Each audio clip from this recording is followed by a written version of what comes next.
হ্যাঁ বন্ধুরা, আজকে তোমাদের কাছে এমন একটা ঘটনা শেয়ার করতে চাই যেটা আমার সাথে যখন ঘটছিল আমি কিছু সময়ের জন্য থমকে গিয়েছিলাম। একটা ছোট্ট ছেলে এতটা কষ্ট করতে পারে একটা গেম খেলার জন্য। ছোট্ট একটা গেমের প্রতি কতটা ভালোবাসা না থাকলে এতটা কষ্ট করা সম্ভব হয়, অথচ দিন শেষে তাকে এতটা কষ্ট ভোগ করতে হলো। তো বেশি প্যাক না করে ছোট্ট একটা ইন্ট্রো দিয়ে আজকের ভিডিও শুরু করা যাক।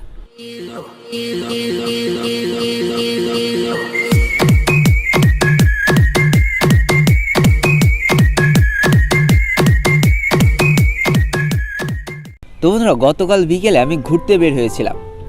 খোলা একটা মাঠের পাশে দাঁড়িয়েছিলাম, সর্ষে ক্ষেতের ওই হলুদ হলুদ ফুলগুলোকে উপভোগ করছিলাম। হঠাৎ দেখি কোথা থেকে একটা ছোট্ট ছেলে আমার দিকে আসলো, এসে বললো, ভাই তুমি কি ফ্রি ফায়ার গেমটা খেলো?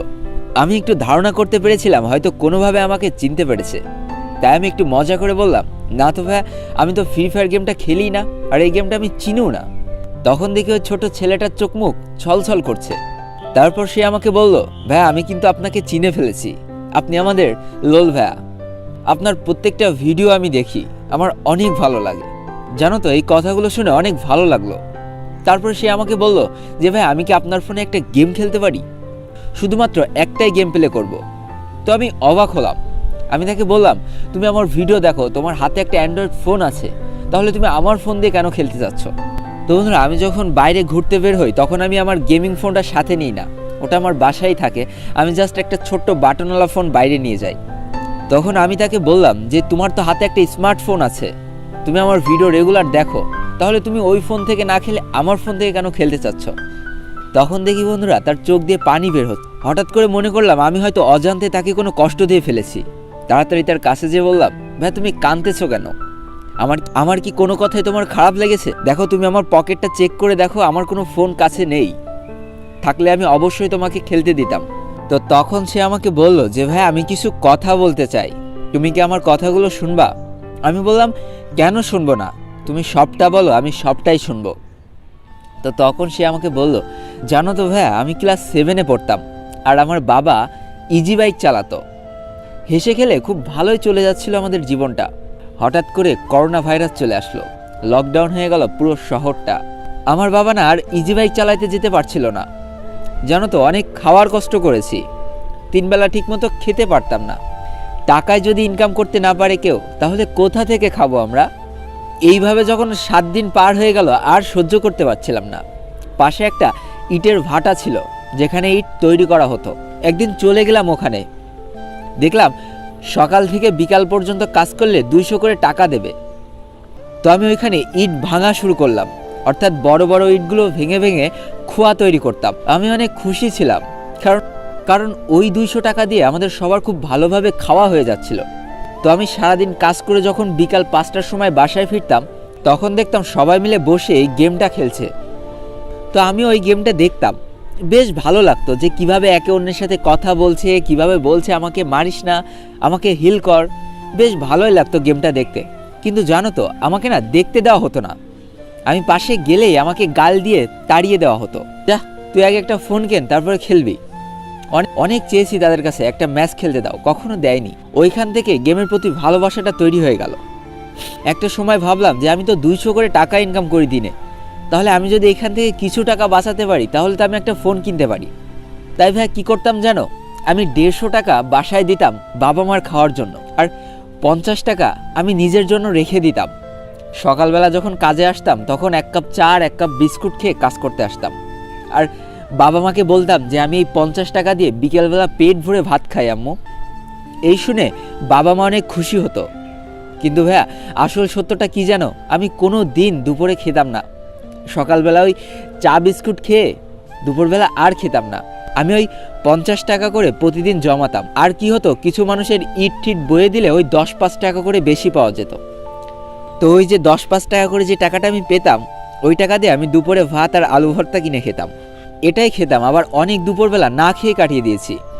আর বাসায় যে হাসতে হাসতে বলতাম, হ্যাঁ আম্মু অনেকটা খেয়েছি, পেট আমার একদম ভর্তি হয়ে গিয়েছে। এইভাবে চলতে চলতে 3টা মাস পার করে ফেললাম, 2টা ঈদ পার করে ফেললাম, ঈদের বোনাসও পেয়েছিলাম।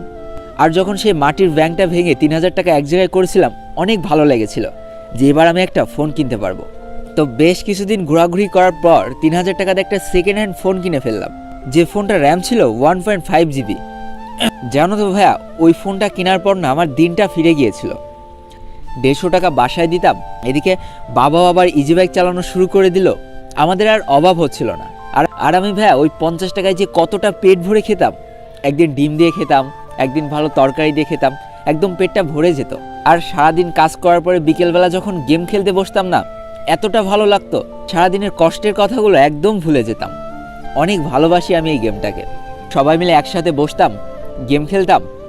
তো লাস্ট ফ্রি ফায়ার একটা আপডেট আসলো, তখন আমার ফোনটা একটু ল্যাগ দেওয়া শুরু করলো।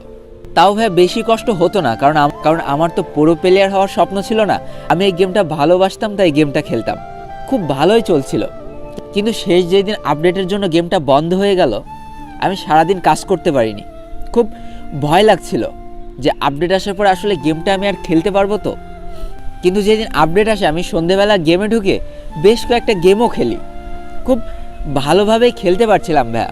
হঠাৎ করে সকালবেলা উঠে গেমে ঢুকতে গেলেই দেখি গেম থেকে বের করে দিচ্ছে, কখনো গেমে ঢুকতে যেয়ে বের করে দিচ্ছে, কখনো গেম খেলতে খেলতে বের করে দিচ্ছে। খালি একটা জিনিস দেখাচ্ছে, ফোর্স ইজ স্টপ। এটার মানে আমি বুঝতে পারছি না ভাইয়া। তাই আমি একটা ফোনের দোকানে নিয়ে গিয়েছিলাম। তো ওরা আমাকে বললো যে আমার ফোনটা আর প্রেশার নিতে পারছে না, এই গেমটা আমার ফোনে আর চলবে না। বিশ্বাস করো, মাথার উপরে না আকাশ ভেঙে পড়েছিল। ভেবেছিলাম সব শেষ হয়ে গেল, আমি আবার কিভাবে গেম খেলবো। 3 থেকে 4টা মাস যে আমি সারা দিন না খেয়ে থেকে কষ্ট করে টাকা জমিয়েছি, মাত্র 2 মাস খেলতে পারলাম, তাও তো ভালোভাবে খেলতে পারিনি। কি দরকার ছিল এই আপডেটটা দেওয়ার? দেখো ভাইয়া, সেই বন্ধুগুলো এখন আমাকে আবারও সেই একইভাবে অপমান করে।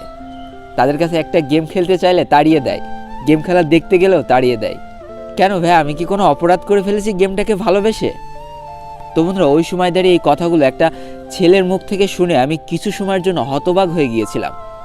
আমার তাকে বুকে জড়িয়ে ধরা ছাড়া আর কোনো সেকেন্ড অপশন ছিল না। হ্যাঁ বন্ধুরা, একটা আপডেট যখন আসে তখন তোমরা কতটা আনন্দে থাকি যে নতুন কি দেখতে পারবো, নতুন কি আসছে আমাদের গেমের ভিতরে। কিন্তু একটাবারও কি ভেবে দেখেছো যে এই মানুষগুলো কতটা টেনশনের মধ্যে থাকে ওই দিনটা, যে আসলে তারা খেলতে পারবে কি না? অথচ দেখো, আমরা হাসতে হাসতে তাদেরকে অপমান করি, তাদেরকে ওই জায়গা থেকে তাড়িয়ে দিই। দেখো বন্ধুরা, এদের দেখে আমাদের শিক্ষা নেওয়া উচিত। যেই সময়টায় আমরা বাপ মার টাকায় ফুর্তি করে বেড়াচ্ছি, সেই সময়টায় তারা ইনকাম করে বাবা মাকে খাওয়াচ্ছে। এদের জায়গা বুকে দেওয়া উচিত। এদেরকে তোমরা অপমান করো। যারা তোমাদের গেম প্লে দেখে আনন্দ পায় তাদেরকে তাড়িয়ে দিও না, বরং তাদেরকে ডেকে একটা গেম প্লে করতে দাও। তো এবার একটা কথা বলি, তোমরা সবাই আমাকে যে পরিমাণ বার্থডে উইশ করেছো, এটা আমার লাইফের এখনো পর্যন্ত সবগুলো জন্মদিন মিলাইলেও এতগুলো উইশ আমি কখনো পাইনি। আর বন্ধুরা, নতুন বছর আসছে, তোমাদের উইশ করা অবশ্যই দরকার। যে এই ভিডিওটা আমি সেকেন্ড চ্যানেলে আপলোড করব, তাই সেকেন্ড চ্যানেলের দিকেও নজর রেখো, যেটার লিঙ্ক আমি ডিসক্রিপশন বক্সে দিয়ে রেখে দেবো। তো আজকের ভিডিওটা এই পর্যন্ত ছিল। ভিডিওটি ভালো লাগলে অবশ্যই একটা লাইক করো, কমেন্ট করো, বন্ধুদের কাছে শেয়ার করে দিও। আর যদি আমাদের এই চ্যানেল নতুন হয়ে থাকো, তাহলে চ্যানেলটিকে সাবস্ক্রাইব করে পাশে থাকা বেল আইকনটা ক্লিক করে ফেলো, আর আমাদের এই ছোট্ট ফ্যামিলির একজন মেম্বার হয়ে যাও।